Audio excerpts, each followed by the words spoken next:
Tatlong tulog na lang po magsisimula na ang impeachment trial ni Vice President Sara Duterte.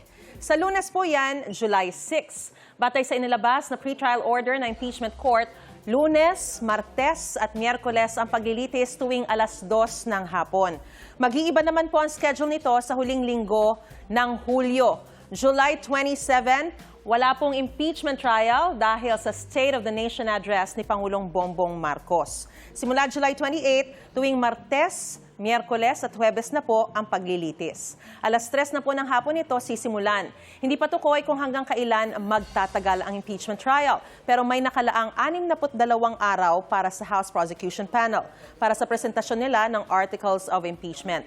11 araw naman po ang inilaan para sa Article 4 na tungkol sa pagbabanta umano ng bise na ipapapatay sina Pangulong Bongbong Marcos, Liza Araneta Marcos at nooy House Speaker kung ipapapatay raw siya. Ito po ang unang tatalakayin ng prosekusyon. Sunod naman ang may kinalaman sa mali umanong paggamit sa confidential funds ng Office of the Vice President at Department of Education nung siya pa ang kalihim nito. 31 trial date ang inilaan para dito.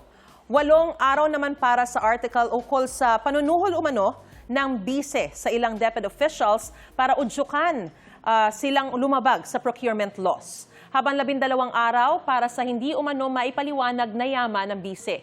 Hindi niya pagdedeklara umano nito sa kanyang Statement of Assets, Liabilities and Net Worth at hindi niya pagdivest ng interes sa kanyang mga negosyo ng maupo siyang opisyal. 30 trial date naman ang inilaan para sa defense team ng bise.